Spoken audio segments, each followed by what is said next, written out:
గ్రహణం ప్రకృతి సృష్టించిన ఓ విశేష ఖగోళ పరిణామం. కానీ మన భారతీయ సనాతన సాంప్రదాయంలో దీన్ని చెడు కాలంగా పరిగణిస్తారు.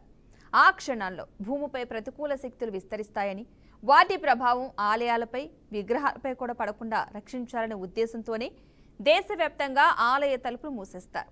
విశ్వాసం, ఆచారం, శాస్త్రం ఈ మూడు కలయికలో ఏర్పడిన నియమం ఇది. ఇవాళ జరగబోయే చంద్రగ్రహణం సందర్భంలోనూ ఆంధ్రప్రదేశ్, తెలంగాణ రాష్ట్రాల్లోని ప్రముఖ ఆలయాలు మూసివేస్తున్నారు.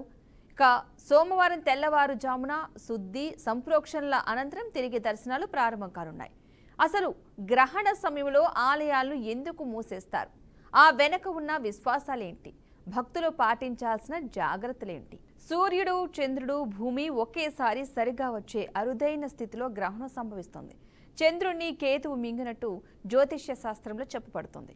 ఇక ఆ సమయంలో పవిత్రమైన క్షణం కాదని, పూజా కార్యక్రమాలకు అనుకూలం కాదని పండితులు పేర్కొంటున్నారు. అందుకే ఆలయ తలుపులు మూసి నిత్య కైంకర్యాలు కూడా తాత్కాలికంగా నిలిపివేస్తారు. గ్రహణ క్షణాల్లో ఆలయ విగ్రహాల పౌర్ణమి శక్తి తగ్గిపోతుందని విశ్వాసం. దేవతా చైతన్యం దెబ్బతినకుండా రక్షించేందుకు ఈ సమయాన్ని ఆలయాలు పూర్తిగా మూసివేస్తారు. తర్వాత ప్రత్యేక శుద్ధి కార్యక్రమాలు, సంప్రోక్షణలతో మళ్లీ ఆ దివ్య శక్తిని పునరుద్ధరించి భక్తులకు దర్శనాలు ప్రారంభిస్తారు. సనాతన ధర్మంలో గ్రహణం సమయంలో మనుషులు పాటించాల్సిన నియమాలు కఠినంగా చెప్పబడ్డాయి. ముఖ్యంగా భోజన నియమాలు. సాయంత్రం 6 గంటలలోపే భోజనం పూర్తి చేసుకుని గ్రహణం ముగిసే వరకు ఉపవాసం పాటించాలని ఆచారం చెబుతోంది. ఇదంతా శరీర శుద్ధి, ఆత్మశుద్ధి కోసం అని పండితులు వ్యాఖ్యానిస్తున్నారు. తిరుమల, యాదగిరిగుట్ట, వేములవాడ, కాళేశ్వర ఆలయాలు సహా అనేక దేవాలయాలు ఇవాళ మధ్యాహ్నం నుంచి మూసివేయబడుతున్నాయి. లక్షలాది మంది భక్తులు వచ్చే ఈ ఆలయాల్లో ప్రత్యేక ఏర్పాట్లు చేశారు. సోమవారం తెల్లవారుజామున ఆలయ శుద్ధి తర్వాతే సుప్రభాతం, ఆ తర్వాతే దర్శనాలు పునఃప్రారంభం అవుతాయి. గ్రహణ సమయంలో భూమిపై పడే నీలి లోహిత కిరణాలు మానవులకు ప్రతికూల ప్రభావం చూపుతాయని జ్యోతిష్య నిపుణులు చెబుతున్నారు. ఆహారం కలుషితమవుతుందని, ఆ సమయంలో పూజ చేయడం, యాత్రలు చేయడం శ్రేయస్కరం కాదని వివరిస్తున్నారు. ఇక అందుకే ఇళ్లలోనూ ఆహారంపై దర్భలు ఉంచడం, పూజా మందిరం మూసివేయడం లాంటి ఆచారాలు పాటిస్తారు. గ్రహణం ముగిసిన వెంటనే ఆలయాలు శుద్ధి, సంప్రోక్షణ కార్యక్రమాలు నిర్వహించడం తప్పనిసరి. దేవాలయం పవిత్రతను తిరిగి నెలకొల్పేందుకు ఇది శాస్త్రోక్తంగా ఆచరించే విధానం. ఇక ఆ తర్వాతే మళ్లీ భక్తులకు దర్శనాలు కల్పిస్తారు. ఇది విశ్వాసమే కాదు, సనాతన సాంప్రదాయానికి మూల సూత్రం కూడా. రైట్, ఇక ఇదే అంశానికి సంబంధించి మరింత వివరణ, విశ్లేషణ ఇచ్చేందుకు జూమ్ లైవ్లో సిద్ధంగా ఉన్నారు శ్రీకాళహస్తి ఆస్థాన పురోహితులు అర్ధగిరి స్వామి గారు. నమస్తే అండి. ఓం నమ శివాయ. కైలాసవాసి భగవాన్ శ్రీకాళహస్తీశ్వర శివ కరోత నిత్య కళ్యాణం కరుణా వరుణాలయ శ్రీ జ్ఞాన ప్రసూనాంబా సమేత శ్రీకాళహస్తీశ్వర స్వామినే నమః. ఈ రోజు అనగా భాద్రపద శుద్ధ పౌర్ణమి. ఈ పౌర్ణమి రోజున విశేషంగా కూడా ఈ రోజు ఆదివారము సాయంకాలం రాత్రికాలం మందు కూడా రాత్రి 9:50 నుండి 1:25 వరకు కూడా రాహుగ్రస్త సంపూర్ణ చంద్రగ్రహణము. ఈ గ్రహణము సందర్భంగా కూడా భారతదేశంలో ఉన్న అన్ని దేవాలయాలన్నీ కూడా ఆ గ్రహణ కాల సమయంలో మూసివేయబడతాయి.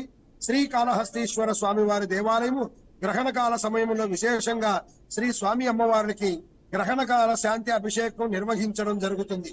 ఎందువల్లంటే ఇక్కడ స్వామివారు శ్రీకాళహస్తీశ్వర స్వామివారు. శ్రీ అంటే సాలిపురుగు, కాలము అంటే సర్పము, హస్తి అంటే ఏనుగు. ఈ 3 మూగజీవాలు కూడా స్వామివారిని సేవ చేసి స్వామివారి యొక్క శివలింగాకారంలో ఐక్యమైపోయి ఉంటాయి. స్వామివారికి శిరస్సు మీద 5 తలల సర్పం ఉంటుంది. ఇక్కడ అమ్మవారు జ్ఞాన ప్రసూనాంబికాదేవి, జ్ఞానాన్ని ప్రసాదించే అమ్మవారు. అమ్మవారికి నడుములో 1 తల సర్పం ఉంటుంది. సూర్యగ్రహణమైనా చంద్రగ్రహణమైనా కూడా గ్రహణాన్ని కబలించేది ఈ రాహు కేతువులే కనుక ఈ క్షేత్రంలో స్వామివారి యొక్క శిరస్సు మీద 5 తలల సర్పము, అమ్మవారి యొక్క నడుములో 1 తల సర్పం ఉన్నందువలన, ఈ రాహు కేతువులు సర్ప రూపంలో ఉన్నందువలన ఈ క్షేత్రము చాలా విశేష ఫలప్రదమైనది. అందువల్ల గ్రహణ కాల సమయంలో ఆలయం తెరిచి ఉంచి విశేషంగా శ్రీ స్వామి అమ్మవారికి గ్రహణ కాల శాంతి అభిషేకం నిర్వహించడం జరుగుతుంది. ఓం నమ శివాయ. స్వామి, ప్రత్యేకించి ఈ గ్రహణం సమయంలో ఆలయాలను, దేవాలయాలను మూసివేస్తూ ఉంటారు కదా, ఎందువలనంటారు? ఆలయాలన్నీ కూడా మూసివేయబడతాయి. ఎందుకంటే గ్రహణ కాలం భగవంతులు కూడా వీక్షించరాదు అని శాస్త్రం ఉంది. అందువల్ల గ్రహణ కాల సమయంలో ఆ దేవాలయాలన్నీ కూడా మూసివేస్తారు. కానీ శ్రీకాళహస్తీశ్వర స్వామివారి దేవాలయం మాత్రం తెలిసి ఉంచి విశేషంగా గ్రహణ కాల శాంతి అభిషేకం నిర్వహిస్తారు. అంటే ఈ గ్రహణ కాలంలో సామాన్య భక్తులు వచ్చి శాంతి పూజలు చేయించుకోవచ్చు అంటారా శ్రీకాళహస్తిలో ప్రత్యేకించి? గ్రహణకాలం పగటిపూట వచ్చే గ్రహణ కాల సమయంలో భక్తులు వచ్చి శాంతి పూజలు నిర్వహించుకోవచ్చండి.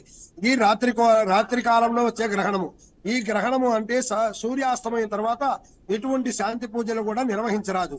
అందువల్ల గ్రహణ కాల సమయం రాత్రి రావడం వలన ప్రత్యేకంగా స్వామివారికి గ్రహణ కాల శాంతి అభిషేకం నిర్వహిస్తాము.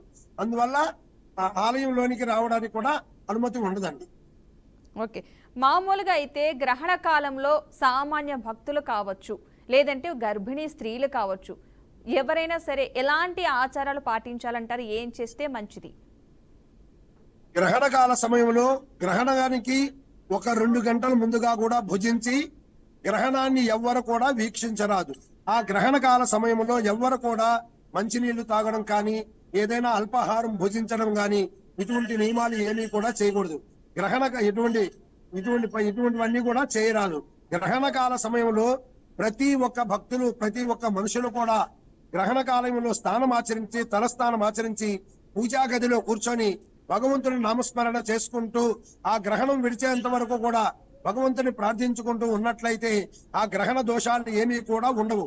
భగవంతుని యొక్క అనుగ్రహం తప్పకుండా లభిస్తుంది. మరలా గ్రహణం విడిచిన పిమ్మట మల స్నానం చేసి స్వామివారికి పూజ చేసినట్లయితే చాలా విశేష ఫలప్రదము లభిస్తుంది. ఓకే, శాస్త్రం ప్రకారం గ్రహణం అంటే ఏంటి? అసలు చంద్రగ్రహణం అంటే ఏంటి ప్రత్యేకించి? గ్రహణం అంటే ఈ చంద్రగ్రహణము గాని సూర్యగ్రహణాన్ని గాని ఆ సమయములో గ్రహణ కాల సమయములో ఈ రాహు కేతువులు కబలించేస్తారు. అంటే పూర్తిగా నోట్లోకి తీసేసుకుంటారనమాట. అలా తీసుకునే సమయాన్ని గ్రహణ కాల సమయం అంటారు. ఆ సమయములో ఎవ్వరు కూడా గ్రహణాన్ని వీక్షించరాదు. ఇళ్లలో ఉండి దేవాలయంలో ఉండి భగవంతుని నామస్మరణ చేసుకుంటూ ఇళ్లలో ఉండి పూజ గదిలో కూర్చొని భగవంతుని స్మరించుకుంటూ ఉన్నట్లయితే ఆ గ్రహణ కాల దోషాలు అంటే నవగ్రహ దోషాలు గాని నక్షత్ర దోషాలు గాని గ్రహణ దోషం గాని రాహుకేతు దోషాలు గాని ఏమీ కూడా ఉండవు. ఆ సమయంలో పూజ గదిలో కూర్చొని భగవంతుని నామస్మరణ చేసుకోవడం శ్రేష్టము. గ్రహణం సమయంలో మామూలుగా ఒక దేవుని యొక్క శక్తి తగ్గుతుంది అని అంటూ ఉంటారు, నిజమే అంటారా ఇవన్నీ? గ్రహణ కాల సమయంలో శక్తి నశించడం గ్రహణ కాల సమయంలో శక్తి నశించుతుందండి. కాకపోతే ఆ సమయంలో భగవంతుని స్మరణించడం వల్ల ఆ శక్తి మరలా పునః లభిస్తుంది. అందువల్ల గ్రహణ కాల సమయంలో ఏమీ భుజించకూడదు, పానీయం ఏమీ కూడా సేవించకూడదు అని చెప్తూ ఉంటారు. ఓకే, ఈ గ్రహణం సమయంలో గర్భిణీ స్త్రీలు ఏ విధంగా ఉండాలంటారు? అంటే గ్రహణ సమయం చాలా జాగ్రత్తగా ఉండాలని చెబుతూ ఉంటారు కాబట్టి. గ్రహణ కాల సమయంలో గర్భిణీ స్త్రీలు ఎవ్వరు కూడా గృహము నుండి బయటికి రాకూడదు. గ్రహణానికి 2 గంటల మునిపై కూడా భుజించేసి వారి యొక్క ఇళ్లలోనే ఉండాలి, బయట రాకూడదండి. గ్రహణ కాల సమయంలో ఎవ్వరు కూడా గర్భిణీ స్త్రీలు బయటకు వచ్చి దర్శించుకోవడం గాని ఆ గ్రహణకాల సమయంలో ఏమన్నా సేవించడం గాని పానీయాలు నీళ్లు తాగడం గాని ఏదైనా అల్పాహారం భుజించడం గాని ఇవేమీ చేయకూడదు. ఎందుకంటే గర్భిణీ స్త్రీలు కాబట్టి ఆ సమయంలోని గృహంలోనే ఉండవాలండి, బయటికి రాకూడదు. ఓకే, ఈ గ్రహణం అనేది మన తెలుగు రాష్ట్రాల్లో ఎంత ప్రభావం చూపిస్తుందని అనుకోవచ్చు అంటారు?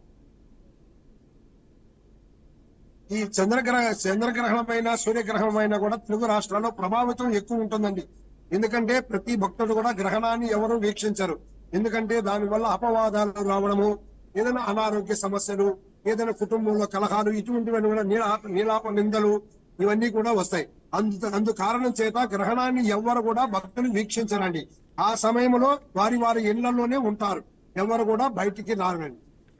గ్రహణం వీడిన తర్వాత ఏం చేయాలంటారు ఎవరైనా సరే? గ్రహణము వీడిన తరువాత స్నానం ఆచరించి గ్రహణ సమయంలో ఏ బట్టలు అయితే కట్టుకొని కూర్చొని ఉంటారో ఆ బట్టల మీదనే తలస్నానము నిర్వహించి అటు పిమ్మట పూజా గదిలోకి వెళ్ళి దీపారాధన చేసి స్వామివారిని స్మరించుకున్నట్లయితే ఆ గ్రహణ దోషాలు ఏమీ కూడా ఉండవని. ఇదే సంపూర్ణ చంద్రగ్రహణం అంటారా, ఇంకేమన్నా ఉందా?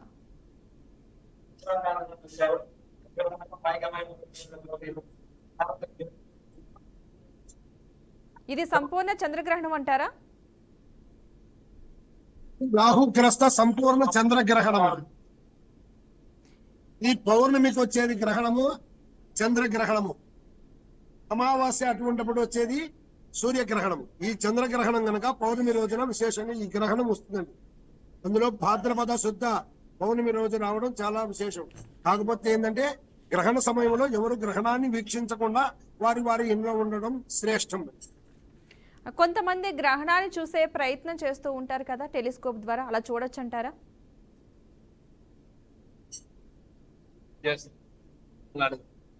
చెప్పండి. కొంతమంది గ్రహణాన్ని చూసే ప్రయత్నం చేస్తూ ఉంటారు కదా, అలా చూడవచ్చు అంటారా?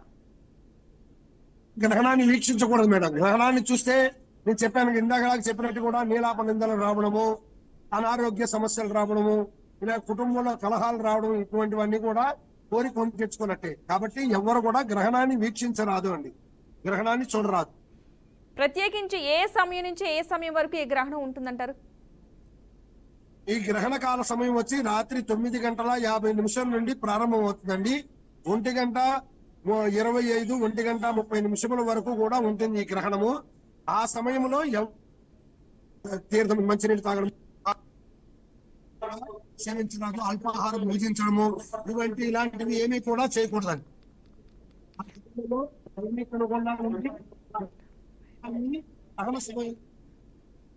స్వామి, చాలా మంది అదే మీరు చెప్తున్నారు కదా, గ్రహణ సమయంలో తినకూడదు, భోజనం తినకూడదు, అన్నపానీయాలు ముట్టుకోకూడదు అంటున్నారు. ఎందుకు కారణం ఏదో ఒకటి ఉంటుంది కదా, ఎందువల్ల అంటారు? గ్రహణ కాల సమయంలో ఏమి భుజించినా కూడా చాలా ఇబ్బందులు, అనారోగ్య సమస్యలు వస్తాయండి. అందువల్ల గ్రహణ కాల సమయంలో ఏమీ కూడా భుజించకూడదు. భుజించకుండా గ్రహణ కాల సమయం అయిపోయేంత వరకు కూడా ఏమి మంచినీళ్ళు తాగడం కానీ, ఏదైనా అల్పాహారం భుజించకుండా, ఏమీ తినకుండా ఉండి గ్రహణం విడిచిన పిమ్మట మళ్ళా స్నానం ఆచరించి సేవించడం చాలా ఉత్తమం మేడం. అందువల్ల గ్రహణ కాల సమయంలో ఎవ్వరు కూడా ఏమీ భుజించకుండా ఉపవాసం లాగా ఉండి గ్రహణం విడిచిన పిమ్మట తలస్నానం ఆచరించి పూజా గదిలో భగవంతునామ స్మరణ చేసుకొని అటు పిమ్మట ఏదైనా కూడా కాఫీ కానీ అల్పాహారం భుజించడం కానీ ఇలాంటివి ఏమైనా చేయొచ్చు, కానీ గ్రహణ కాల సమయంలో ఏమీ కూడా చేయరాదు. కొన్ని నిల్వ ఆహార పదార్థాలు ఉంటాయి, మరి వాటి విషయంలో ఏం చేయాలంటారు?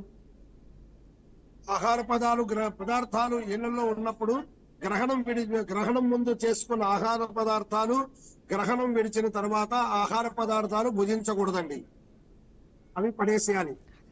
అవి ఏమీ కూడా తినకూడదు. ఆహార పదార్థాలు ఏమీ కూడా గ్రహణం ముందు తయారు చేసుకున్న ఆహార పదార్థాలు గ్రహణం విడిచిన తర్వాత ఏమీ తినకూడదు. అప్పటికప్పటికే తయారు చేసుకొని భుజించాలి తప్ప ముందస్తుగా చేసిన పదార్థాలు ఏమీ కూడా సేవించరాదు. చాలా మంది నిల్వ ఉండే ఆహార పదార్థాల్లో దర్భ వేస్తారు, ఎందువల్ల అంటారు? దాని వేయడం వల్ల ఎలాంటి ఫలితాలు ఉంటాయి?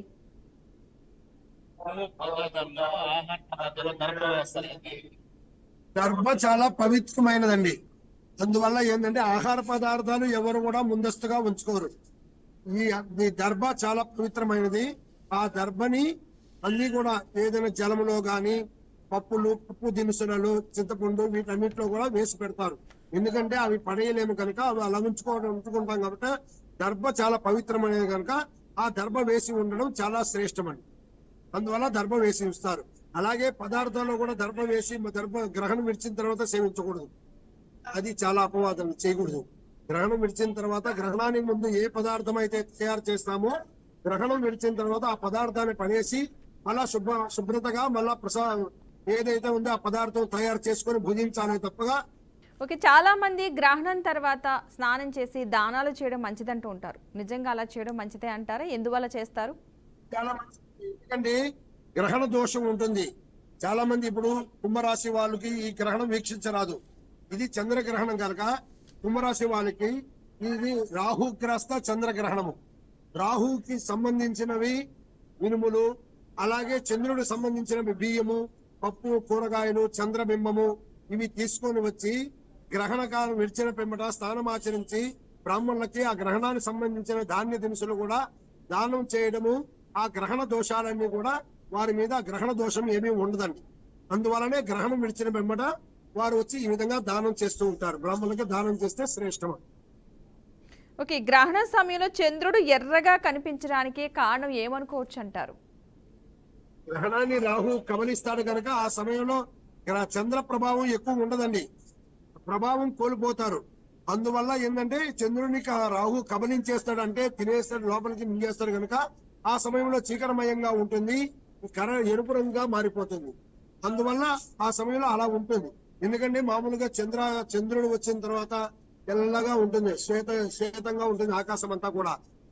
ఈ గ్రహణం వలన చంద్రుడిని కబలించేస్తాడు. అలా కబలించినప్పుడు ఏమవుతుందంటే గ్రహణ వీక్షణ వల్ల చంద్రుడి యొక్క తన తేజస్సును కోల్పోతాడండి. అందువల్ల ఆ సమయంలో అలాగా కనిపిస్తాడు చంద్రుడు. పురాణాల ప్రకారం చంద్రగ్రహణం ఎందుకు ఏర్పడుతుందంటారు? గ్రహణం అనేది ఖచ్చితంగా వస్తుంది మేడం. గ్రహణం అనేది ఖచ్చితంగా వస్తుంది. అది పురాణాల ప్రకారం కూడా ఏర్పడుతుంది. దానికి ఒక కాల సమయం ఉంటుంది. ఆ సమయంలో రాహు కేతువులు సూర్యుని చంద్రుని ఆ సమయంలో కబలించడం వల్ల కబలించే సమయం ఉంటుంది. ఆ సమయంలోనే గ్రహణ కాలముగా పరిగణిస్తారండి. అందువల్ల ఆ సమయంలో గ్రహణ కాలముగా నిర్ణయించి తర్వాత మరణ స్నానం చేసి పూజాది కార్యక్రమాలను కూడా నిర్వహిస్తారు. ఒక సంవత్సరంలో ఎన్ని చంద్రగ్రహణాలు వస్తాయంటారు మామూలుగా? అవి చెప్పలేము మేడం. అది ఖగోళ శాస్త్రాన్ని బట్టి చెప్పలేము. అది ఎందుకంటే ఎన్నైనా రావచ్చు మేడం, ఒకటే రావచ్చు, లేదు అసలు రాకుండా కూడా పోవచ్చు, చెప్పలేము. జ్యోతిష ప్రకారం అది లెక్క వేసి చెప్తారు. ఓకే, థ్యాంక్ యూ అండి స్వామీజీ, మంచి వివరణ విశ్లేషణ అందించినందుకు థ్యాంక్ యూ సో మచ్ అండి. మొత్తంగా అయితే ప్రకృతి సృష్టించిన ఈ విశేష ఖగోళ పరిణామం, కానీ మన భారతీయ సనాతన సాంప్రదాయాలు దీన్ని చెడుకలంగా అయితే పరిగణిస్తారు. కానీ ఆ క్షణాల్లో భూమిపై ప్రతికూల శక్తులు విస్తరిస్తాయని, వాటి ప్రభావం ఆలయాలపై విగ్రహాలపై పడకుండా రక్షించాలనే ఉద్దేశంతోనే దేశవ్యాప్తంగా ఆలయాలను మూసివేస్తూ ఉంటారు. విశ్వాసం, ఆచారం, శాస్త్రం ఈ మూడు కలయికలో ఏర్పడిన నియమం ఇది. ఇవాళ జరగబోయే చంద్రగ్రహణం సందర్భంలోనూ ఆంధ్రప్రదేశ్, తెలంగాణ రాష్ట్రాలను ప్రముఖ ఆలయాలైతే మూసివేస్తున్నారు. ఇక సోమవారం తెల్లవారుజామున శుద్ధి సంప్రోక్షణల అనంతరం తిరిగి దర్శనాలైతే ప్రారంభం కానున్నాయి. అసలు గ్రహణ సమయంలో ఆలయాలను ఎందుకు మూసివేస్తారు, ఆ వెనుక ఉన్న విశ్వాసాలేంటి, భక్తులు పాటించాల్సిన జాగ్రత్తలు ఏంటి కూడా తెలియజేయడం జరుగుతుంది. సూర్యుడు, చంద్రుడు, భూమి ఒకేసారి సరిగ్గా వచ్చే అరుదైన స్థితిలో గ్రహణం సంభవిస్తుంది. చంద్రుడిని కేతువు మింగినట్టు జ్యోతిష్య శాస్త్రాలు చెప్పబడుతుంది. ఇక ఆ సమయంలో పవిత్రమైన క్షణం కాదని, పూజా కార్యక్రమాలకు అనుకూలం కాదని పండితులు పేర్కొంటున్నారు. అందుకే ఆలయాలు తలుపులను మూసివేస్తున్నారు. నిత్య కైంకర్యాలకు కూడా తాత్కాలికంగా నిలిపివేస్తూ ఉంటారు. గ్రహణ క్షణాల్లో ఆలయ విగ్రహాలు పౌర్ణమి శక్తి తగ్గిపోతుందని విశ్వాసం. దేవతా చైతన్యం దెబ్బతినకుండా రక్షించేందుకు ఈ సమయాన్ని అయితే ఆలయాలు పూర్తిగా మూసివేస్తూ ఉంటారు. తర్వాత ప్రత్యేక శుద్ధి కార్యక్రమాలు, సంప్రోక్షణలతో మళ్ళీ ఆ దివ్యశక్తిని పునరుద్ధరించి భక్తులకు దర్శనాలను అయితే ప్రారంభిస్తూ ఉంటారు. సనాతన ధర్మంలో గ్రహణం సమయంలో మనుషులు పాటించాల్సిన నియమాలు చాలా కఠినంగా చెప్పబడ్డాయి. ముఖ్యంగా భోజన నియమాలు. సాయంత్రం 6 గంటలలోపే భోజనం పూర్తి చేసుకుని గ్రహణం ముగిసే వరకు కూడా ఉపవాసం పాటించాలంటూ కూడా ఆచారం చెబుతుంది. ఇదంతా శరీర శుద్ధి, ఆత్మశుద్ధి కోసమని పండితులు వ్యాఖ్యానిస్తున్నారు. ఇక తిరుమల, యాదగిరిగుట్ట, వేములవాడ, కాళేశ్వర ఆలయాలు సహా అనేక దేవాలయాలైతే ఇవాళ మధ్యాహ్నం నుంచి మూసివేయబడుతున్నాయి. లక్షలాది మంది భక్తులు వచ్చే ఈ ఆలయాల్లో ప్రత్యేక ఏర్పాట్లు కూడా చేశారు. ఇక సోమవారం తెల్లవారుజామున ఆలయ శుద్ధి తర్వాతే సుప్రభాతం, ఆ తర్వాతే దర్శనాలు పునఃప్రారంభం అవుతాయి. గ్రహణ సమయంలో భూమిపై పడే నీలలోహిత కిరణాలు మానవులకు ప్రతికూల ప్రభావం చూపుతాయని జ్యోతిష నిపుణులైతే చెబుతున్నారు. ఆహారం కలుషితమవుతుందని, ఆ సమయంలో పూజ చేయడం, యాత్రలు చేయడం శ్రేయస్కరం కాదని వివరిస్తున్నారు. ఇక అందుకే ఇళ్లల్లోనూ ఆహారంపై దర్భలు ఉంచడం, పూజా మందిరం మూసివేయడం లాంటి ఆచారాలు కూడా పాటిస్తారు. ఇక గ్రహణం ముగిసిన వెంటనే ఆలయాల్లో శుద్ధి, సంప్రోక్షణ కార్యక్రమాలు నిర్వహించడం తప్పనిసరి. ఆలయం పవిత్రతను తిరిగి నెలకొల్పేందుకే ఇది శాస్త్రోక్తంగా ఆచరించే విధానం. ఇక ఆ తర్వాతే మళ్లీ భక్తులకు దర్శనాలైతే కల్పిస్తారు. ఇది విశ్వాసమే కాదు, సనాతన సాంప్రదాయానికి మూల సూత్రం కూడా. సో ఈ రోజు సాయంత్రం 9:58 గ్రహణం ప్రారంభమవుతుందంటున్నారు. ఆ సమయంలో గర్భిణీ స్త్రీలు కూడా చాలా జాగ్రత్తగా ఉండాలంటున్నారు శాస్త్రవేత్తలు, పండితులు. ఇది వాళ్ళ special drive. Keep watching BRK news, Telugu సత్తా.